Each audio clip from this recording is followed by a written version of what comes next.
This is Cadillac Unscripted on 107.9 CDY. Every week we talk about people making a difference in the community. It's all sponsored by Independent Bank, and we have a first-timer, Katy Huckle, today that we're very interested to learn more about. We are. It is Dr. Joseph Ward, and he is an orthopedic surgeon with Munson. And so welcome, Dr. Joe. Thank you for having me. So tell us a little bit about your journey that led you into the Munson system. Take us right back to the beginning. I mean, what made you interested in becoming an orthopedic surgeon? Yeah, so I grew up in Southeast Michigan, and my father was an orthopedic surgeon, so I got exposed to it at a pretty early age. I actually did not think that I wanted to be an orthopedic surgeon when I was real young. I thought maybe I wanted to be go into religious life or be a priest when I was in high school. I went to a Catholic school. I decided at one point that wasn't for me after going on an 8-day silent retreat and having some other interests. I took a year off after I finished undergraduate school and really thought hard about how I wanted to spend my life. I volunteered at my old high school teaching and decided I was going to apply to medical school. I entered medical school thinking I wanted to be a cardiologist or a heart doctor, and then found out when I was shadowing or following around a cardiologist through a program they had at the medical school that many of the patients did not do well with cardiology treatment, and in fact, a lot of them died, and I had a hard time just handling that and felt like I didn't want to spend my career dealing with really critical life and death situations. I very much respect people who do, but when I rotated on orthopedics and did a hip and knee replacement rotation, the outcomes of the patients, generally speaking, are excellent, and it's really quick results. People tend to do well fairly quickly, and it was just very rewarding to see, and it really inspired me, and a lot of the doctors that I met just seemed to be a lot like myself, and I could envision myself being like them. And so one thing led to another. I did some research in orthopedics in Chicago where I did medical school. I fell in love with a girl in my medical school class and got married, and we decided to come back where she was from Kalamazoo and I was from the Detroit area, and we got into the University of Michigan for our residency training, and we're in Ann Arbor for 5 years. And then I did a 1-year hip and knee fellowship or adult reconstruction fellowship. So it's like hip and knee replacement surgery all day, every day for a year out in Boston. And then practiced in the Detroit area, actually in the same practice as my father I was there for 7 years. I practiced with my dad for 3 until he retired in 2019. And we had always vacationed up here. I had an aunt and uncle. My godparents were my uncle was from Houghton Lake. We spent many summers, 1 or 2 weeks. The best weeks of the year were at Houghton Lake in the summer. My parents bought a place on Torch Lake that they had for about 20 years, from 95 until about 2015. And so we spent some of the summer up there. Always really enjoyed this area. It was kind of my happy place. It was my wife's happy place too. And we were always we'd be up here on vacation and be like, why do we have to drive back downstate? Mm-hmm. Why do we have to leave? Why can't we just live here? And so, like I mentioned, my wife is a physician. And so when she got a job offer to work in Traverse City, she's an allergy specialist. I just inquired through some connections that I had, and Munson was hiring, and they had a real need in what Munson calls their South region, which is Cadillac and Manistee areas, and it's really been great. I've been here for 2 years, and I've really enjoyed it. It's interesting now because you bring that up. Katy and I have talked about this before. How the natural beauty that we have here up north is such a recruiting tool for professionals like you, and it sounds like that, along with some very fond memories of youth, made it so that you wanted to be here. Well, I think a big part of it, I have 4 children, ages 11, 9, 5, and 2, and it's a really wonderful place to raise a family. We've been blown away by the school systems, but also just the community. Our neighbors across the street will take our daughter to practice, and you really feel like you're part of something. When we moved in, we had people bake us cookies and pies and give us letters. And when we moved into our house in suburban Detroit, no knock on that's where I'm from, but that didn't happen. Yeah. And so it's been just extremely welcoming, both personally and professionally, to live here. And it's just felt like a fit from the minute we moved here 2 years ago. Boy, thank the good Lord, because I can tell you, recruiting orthopedic surgeons to our neck of the woods is difficult. And I was going to bring that up. What makes Northern Michigan such a hard sell for people who do what you do? It's a good question. I don't know that I'm the best person to ask, because I kind of think of it as a well-kept secret. I kind of benefit from the fact that it's probably hard to recruit up here, and so I got an excellent job offer and have been very happy. I think probably it has to do with the fear of the winter. We really enjoy cross-country skiing and downhill skiing. I enjoy the snow. The bridge seasons I actually think are really nice. Having lived here now, there's less people vacationing, so you feel like the towns are more your own, and you don't have to worry about not getting a table if you want to go somewhere for coffee or for dinner. September and October are beautiful, and really a lot of the April and May days are great. So I don't want to let the secret out, but I think it's a wonderful place to practice. I would also add that, again, I want to be careful. I mean, I enjoyed my time in Detroit. I didn't leave because I was unhappy. It was more of just pursuing something better, and it wasn't because everything was so bad down there. At the same time, I would say that the patients up here are more fun to treat for me personally. They seem to be just more respectful. You feel a little bit more honored as a physician. You feel like people really, I get thanked a lot more, I guess, is one thing I would say. And not necessarily with like gifts or something like that, but just simply someone looking in you in the eye and genuinely saying and sincerely saying thank you. Like, thank you for, me not having to drive 2 hours to get my hip replaced, and for taking good care of me and for helping me walk again. Whereas down there, I think there's just more of an expectation, because there's so many orthopedic surgeons, there's so many doctors.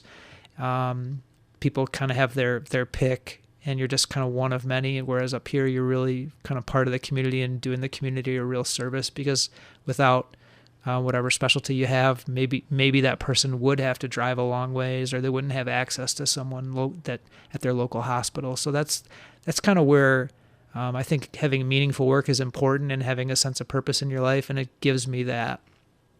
So for people who are not familiar with what an orthopedic surgeon does on a daily basis, maybe some people have never needed your services before, what is the day in the life of Dr. Ward? Sure. I mean, so generally speaking, surgeons start their day on the early side. Mm-hmm. So usually I'm up around 4:45 or 5 in the morning, obviously driving in. But if there's a surgery day, I'm meeting that first patient and their family in the surgery area around 6:45, 6:30 to 6:45. I try to see them before they get their pain block. So the anesthesia team, if someone's having a hip or knee replacement, we'll typically give them a pain block so that they get that ahead of surgery, so that they have less pain afterwards. But you're just trying to calm them down confidently, make sure they don't have any questions, make sure they don't have any changes in their health. And then you're usually doing, somewhere between 3 and 5 surgeries. Just depends on how long each one takes and the complexity of each one. And and we're basically doing surgery between 7 a.m. and around 4 to 5 p.m. On a surgery day. Those are usually 2 to 3 days a week. And then the other 2 or 3 days a week, the day starts a little bit later, usually getting in the office at 7:30 and doing paperwork, and then seeing patients in the clinic, usually about roughly 20 or 25 patients, 10 or 12 in the morning and 10 or 12 in the afternoon, and then a brief lunch, hopefully, and a cup of coffee. And then I'd always joke that my second job starts, because I'm usually going home to take someone to soccer practice or cross-country practice or piano lesson, or just playing with my 2-year-old while I try to make dinner. So take one hat off and put another on. Yeah, but it's all fun. I mean, it's all part of like I was mentioning, a meaningful life, and I wouldn't have it any other way.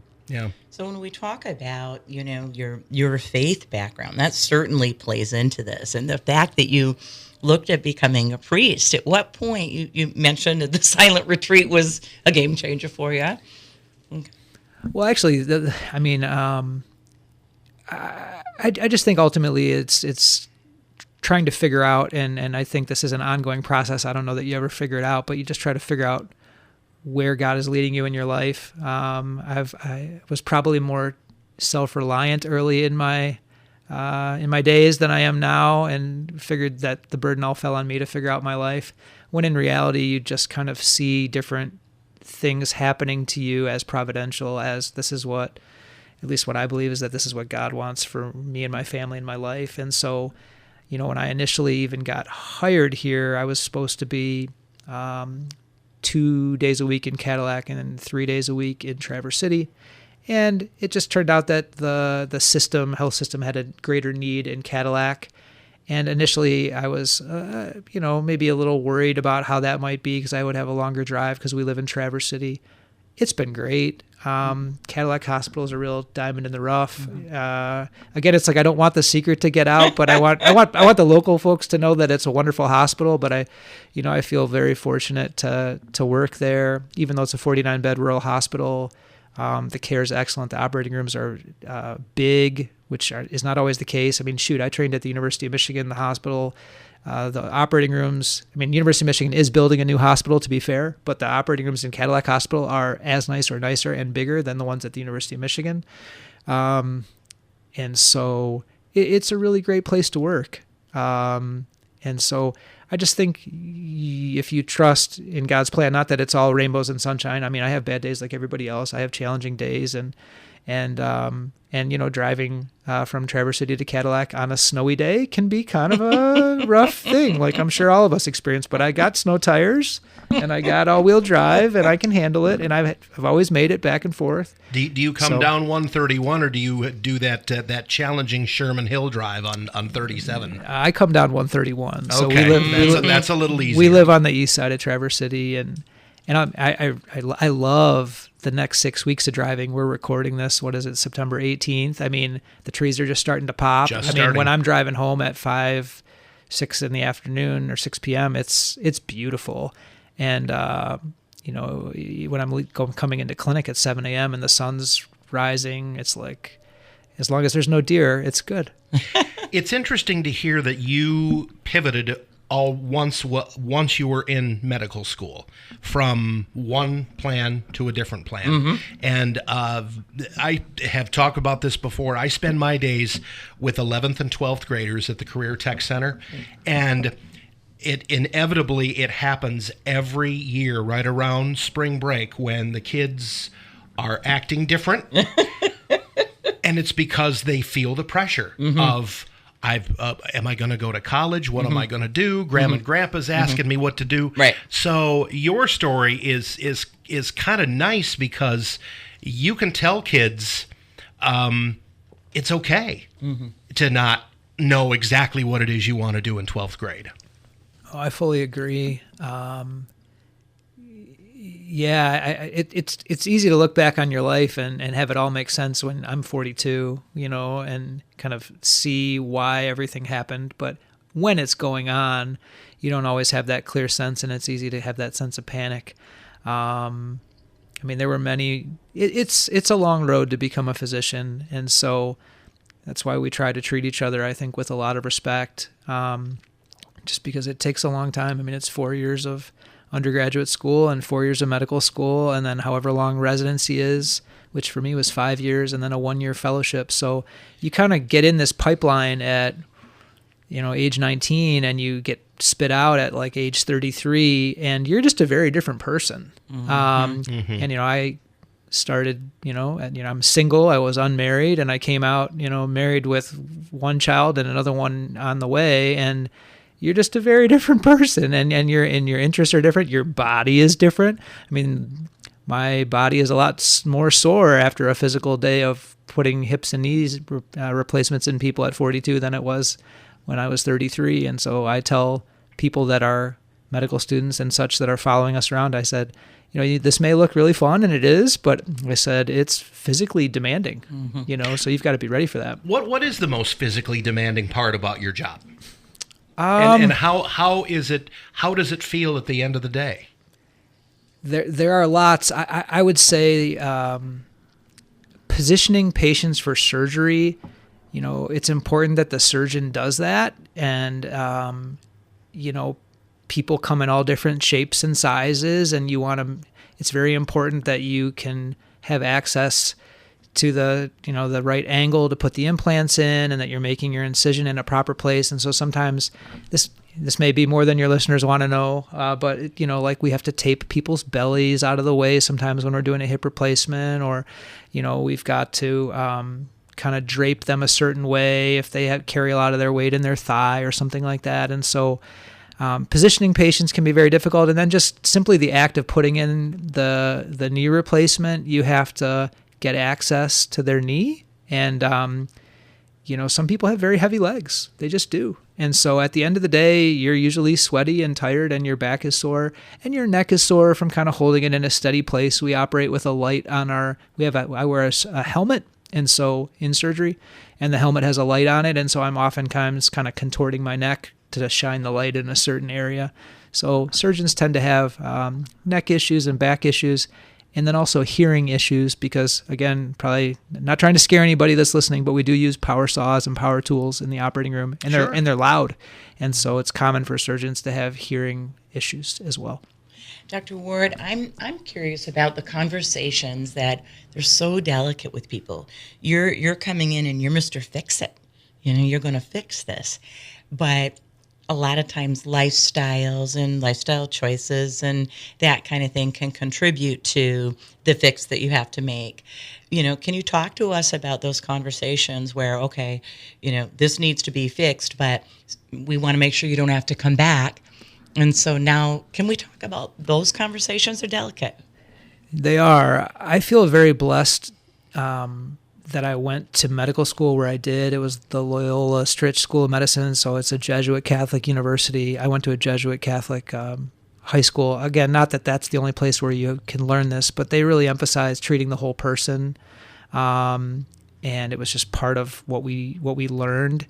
And I definitely try to do that, and it's definitely part of how we practice because the decision to have a hip or knee replacement surgery, I always tell patients, is a two-part decision. I said, scientifically, I can look at the x-rays and examine your knee and tell you that objectively your knee or hip is ready for surgery, but I never know if you are as a person.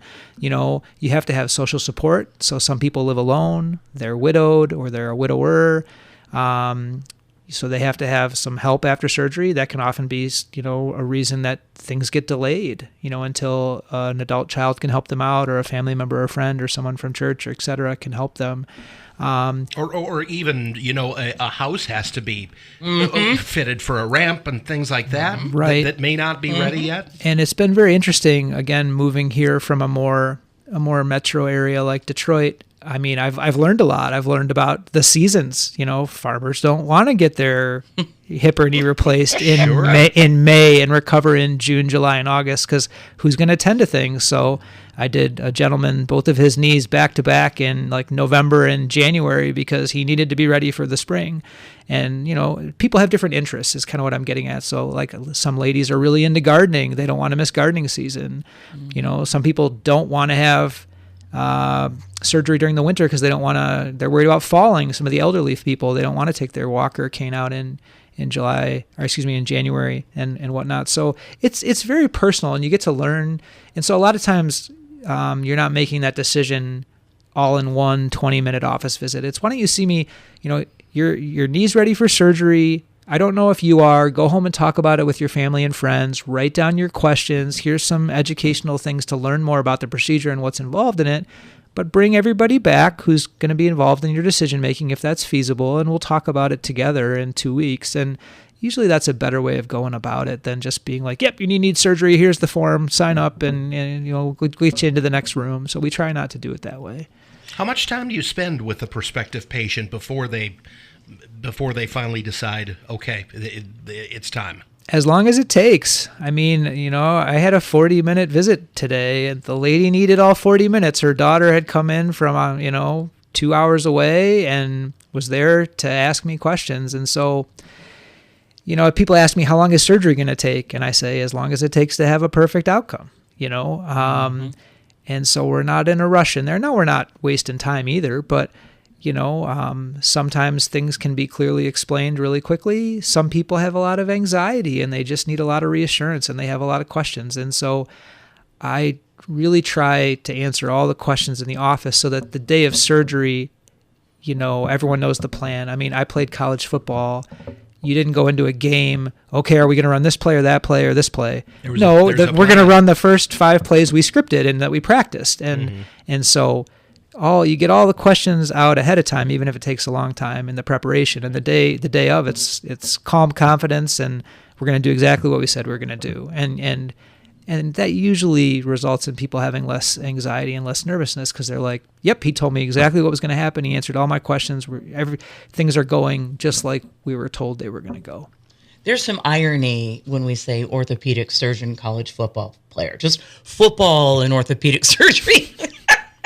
They tend to go together, don't they? Were you ever injured as a college football player? Yes, I was. Okay. I've had both. I've had arthroscopy or a scope on both of my knees, just for a meniscus tear in each knee. So luckily, they've held up pretty well. What position?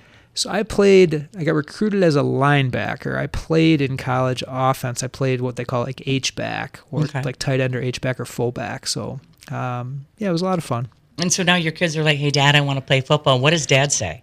Well, my oldest boy is 9, and he hasn't really strongly asked yet, and I'm not sure it's in his personality type. Okay. He's running cross country right now, but we'll see. We got a runner right here. So I would allow them to play if they had a strong interest in it. I'm not against it, but there are definitely, and I think it's gotten a lot safer in my opinion. I was kind of taught to tackle what they call targeting now, or leading with your head, when I was playing Pee Wee football. So I think things have improved a lot. If you were talking to a young person and they said, you know what, I think I might want to be a surgeon, what would you tell them? I would tell them it's a wonderful career. It's extremely meaningful. I'm very happy doing it. It's a long road to get there. I think some people maybe falsely go into it because they see the surgeon with the nice house and the nice car and making good money. And while those things can be true, I think they would be very unhappy because it's a hard way to make a living. I think it really needs to come from a sense of purpose and a sense of meaning, that's how you, more of what we would call a vocation, versus, or a calling, versus, this is just the best job I could find, or that makes the most money, and I want that lifestyle. That kind of person isn't going to be fulfilled or happy. And right or wrong, I see some unhappy surgeons, and I think that sometimes that's part of why they're not fulfilled doing it, because they don't find a great sense of meaning in the work. They might have done it for different reasons. Okay, it's interesting because not everyone in the world has a 13 to 14 year journey from the end of high school to finally being a professional in your field. So what did you do to earn a living all those years while you were building towards what you have now? Well, I mean, I think it's interesting. So you pay to go to undergraduate school and medical school. Took out loans, but in residency you get paid. And I mean, I think what's interesting is you get paid what a typical average American makes. I mean, the numbers have changed, but I think I made $50,000 or $60,000 a year as a resident. We could live very comfortably on that. My wife and I were both making that. So, but your income kind of grows as you get older, and you figure out how to manage that. And it's a challenge because you spend all your time learning medicine and surgery, and no one really teaches you how to manage those things. So, but you figure it out. You're 42. You're probably at maybe the midpoint of your career, or maybe not quite the midpoint of your career. Do you have a plan for what you might do when you retire? And do you have any thought of when you might do that? That's a hard question for someone who's 42, but I just threw it out there. My wife gives me a hard time because I've heard someone put it this way. I don't remember who, but you're supposed to have, a third of your attention focused on the past, a third of your attention focused on the present, and a third focused on the future to be balanced. And I am probably guilty of focusing a little too much on the future sometimes, and not the present. So I have thought about that. I think that answer is changing, to some of our earlier things that we talked about today. I do believe in the providence of God. So whatever I think the plan is, I can almost assure you that it's it's going to be different, because it doesn't matter what I think. But generally speaking, I think it's hard to know. It was hard to know at 33 how you're going to feel at 42, and I think it's really hard to know at 42 how you're going to feel when you're 60 or 65. Mm-hmm. As we discussed earlier, I'm concerned about how physically I'm going to hold up. Of all the things in orthopedics, hip and knee replacement is probably one of the most physically demanding. And I've seen many surgeons who I respect have to retire early. Maybe they develop terrible atrial fibrillation that's stress related, and they've had to retire in their 50s. Maybe they need neck surgery. Maybe they need their rotator cuff, their shoulder fixed, and they have to take time off. And so I think just being prepared for that financially and psychologically and socially is important. I would my youngest is 2, and I think it's important for children to see their parents go to work if they can. Mm-hmm. I think that's a valuable thing. So I think working until my youngest is off to college, so that's 16 more years, so at least till I'm 58. But I have a lot of other interests. I coached my son's Little League baseball team this year. I ran the Bayshore Marathon. Last week I did the Frankfurt Ironman. I like to swim, bike, and run. I'm really active in my church. I could see myself becoming more active in my church as I get older. So I have a lot of different things. I could see myself going back to school. So I think I think sometimes when you decide, I'm going to be a doctor, I'm going to be a surgeon, you don't have to, that's not all you have to do, mm-hmm. And so if you were to go back to school and start over again, and it's obviously never too late to start over again. That's right. What would you do? Oh gosh. I mean, I know the answer. It's sharing things like this publicly is sometimes kind of risky, but that's okay. I'm comfortable being myself, but I'm sitting here going, am I really that comfortable? I'm Catholic, as we talked about, mm-hmm. and I think it's a fair criticism of Catholics to say that they don't always know the Bible very well. And so if I went back to school, I would probably want to study theology. Take a course on like the Gospels, take a mm-hmm. course on the Old Testament, and really dive in and get to know the God's word in a clear way. I just have an interest in that. It's probably kind of strange to say, but no, not at all. I think I would be a better person if I sometimes have an envy of people who can quote the scriptures, and I can't. I can say, I think that's somewhere in that book. So I think that would be a neat thing to do, that as you age, because I mean, there's not too many 65-year-olds running marathons and doing Ironmans. There are a few, but it's like, mm-hmm. I kind of did that this year. There's a book called Die with Zero. I don't know if you've heard of it, but it talks about the different seasons of life. And as I age, I'm getting more and more cognizant of the fact that like my 9 and 11-year-olds, they don't really want dad to read them a book anymore because they can read. So mm-hmm. that my time to read them a book is gone. And I was kind of seeing my chance to run a marathon kind of like, as I take care of a lot of 50-year-old patients and I get closer to 50, I'm like, yeah, I'm not sure I'm going to be able to do that when I'm 50. So I better do that now. Yeah. Mm-hmm. But I think something like learning the Bible, and not that I'm putting it off, but I think I could see myself doing that as I retire and enjoying that, and maybe traveling, doing some pilgrimages and going to the Holy Land when there's no more war there, and mm-hmm. and seeing the world a little bit. Dr. Ward, I've got a question for you. You're talking about running a marathon at 42. What are some things, because when people come to see you, it's like, we've got a problem. What are some things people can do in their 40s and 50s so that they don't need to come and see Dr. Ward? Yeah. What behaviors? Well, I great question. I think the first thing is being kind to yourself and recognizing that sometimes it's out of your control and you can live the perfect life in terms of what I'm about to say, but that your genetics are such that your mom and dad had arthritis, you have a physical job, you've had injuries in the past, and sometimes your joints just wear out despite your best efforts. So I would first take the pressure off people that, like, it's not always their fault. You know, they injured their knee 3 times. They had a physical job. Their mom and dad have arthritis, so they were predisposed to have an increased risk for it, and they have it, and it's not their fault. But I think just generally taking really good care of yourself, and specifically getting really good sleep, maintaining a healthy weight, choosing your activities wisely. And I spend a lot of time kind of talking to people about that. And I try to be really clear about it, because what I don't want is for someone to go home over dinner and say, the doctor told me I have a bad knee and I can't run anymore. I never say that to somebody. I just say, you know, live your life intentionally. I love to run, okay? I know it's not the super healthiest thing to do for my knees. I specifically know that, but it makes me happy. So if it causes me to wear my knees out sooner, it's worth it to me.